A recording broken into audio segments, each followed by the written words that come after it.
Who is BV Jagadeesh? Who is this person? According to you, who is this person? Well, uh, I'm a dreamer. I'm a realist, and I'm hardworking.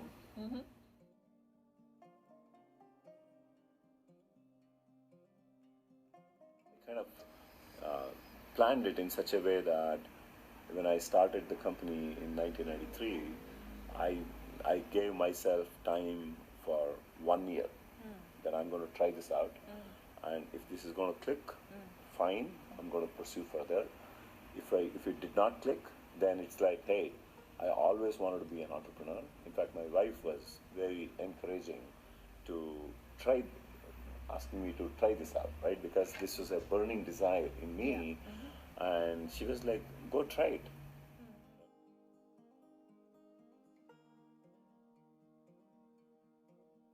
In Uber or Ola, they're gig workers, they don't get shares. I mean, when you become public, it's kind of hard to disclose. But when you're a private company, there's a lot of things that you can do. You have the rights to actually do it. But when you become public, you cannot. But still, even as a public company, there are ways to communicate to employees. You don't have to communicate the actual numbers. You don't have to communicate the actual dollar amount that you won because of this customer. Yeah. But there are ways to actually communicate. Yeah, and ways to reward people engaged in that content. And recognizing people know. who contributed to making the company happen, even as a big company. Yeah, it comes back 100-fold when you recognize an employee. Exactly. Like in my case, right, I learned a lot of these things because I used to work for this company called 3Com. And the leadership there was absolutely incredible. And in fact, I meet the CEO quite often these days, and every time I meet him, I try to tell him that how much actually I learned the leadership skills, the communication skills, how to communicate with employees, a lot of these things. And these were all things that we spelled out day one, right, when we started our company. Hey, every employee is going to have shares. Right? Wow. Every employee is going to be a part owner of the company.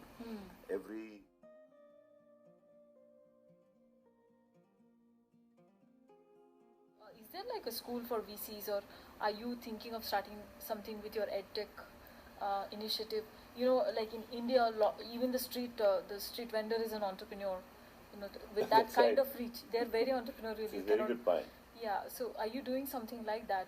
Because with our book, teach a VC, to teach how to be a VC. That is one, the first concept. Yeah, the first concepts can be taught because there is a lot of process in the VC.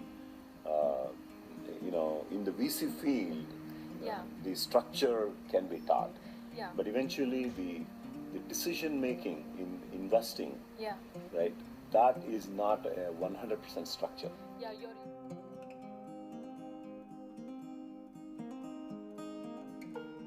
example, Theranos, which is the company, how it grew up by itself, right? So the founder knew exactly how to communicate, right? There was a brilliant idea and an incredible problem that she was trying to solve, and an incredible communicator, right? Because I've heard her speech many times, and I was fascinated with the way how she was speaking.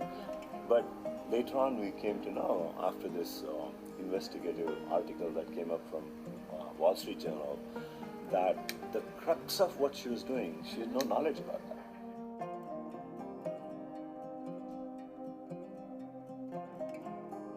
I'm kind of fortunate to know these things much better than most of the people, because I myself actually come from a village. Right, the BV that you see, the B is the Bagalur, which is a small village, which is where I was born. It's in the outskirts of Bangalore, although now it's much closer to city of Bangalore. But back when I was growing up, there were no buses, and there was no high school. So pretty much after the 7th grade, right, I had to move out of Bangalore and pretty much live by myself and with my brothers. And cooking our own food and all that, and visiting my parents. After 7th grade, you did that? After 7th grade, yeah, starting from 8th grade. Wow. Yeah, so that has helped me to really understand the challenges of life.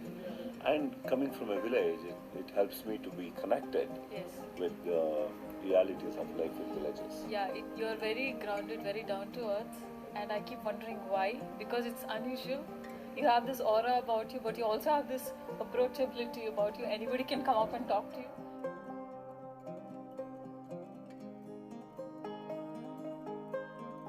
You did it when you were 10-year-old. Do you remember any instance where you negotiated? I know now you do $1 billion, but back then. No, I think basically it's like, number one, you cannot be rude. Yeah. You cannot be upset. And very true. Negotiation is always about the power. It's the power of the knowledge, right? Power of the information. So, I don't know all those things at that time, but now we all know. Yeah. The better the negotiator you are, when you have more information. Right. So, in a situation like that, if you actually know, right, how much these things cost in a neighboring store or something, then you can come back and negotiate, and then make friends with these people. And they also, over a period of time, they also know this is what your budget is, and they have to fit those things within your budget.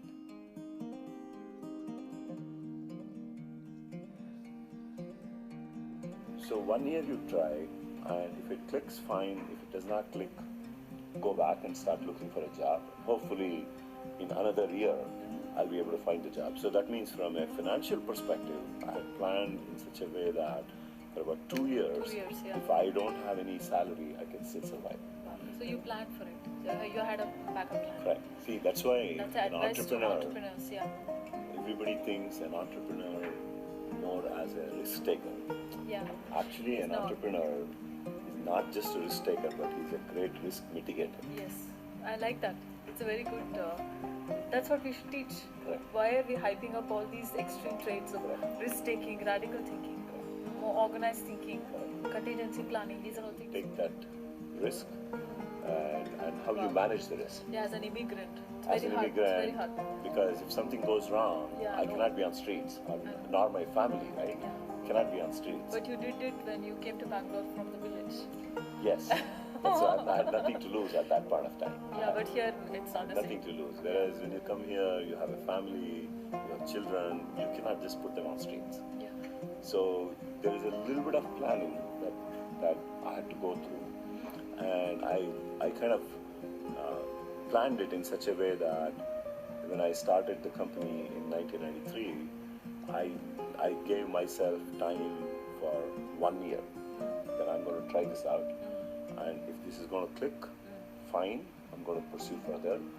If it did not click, then it's like, hey, I always wanted to be an entrepreneur. In fact, my wife was very encouraging to try, asking me to try this out, right? Because this was a burning desire in me, and she was like, go try it, right? Why do you want to curb your this dream that you have?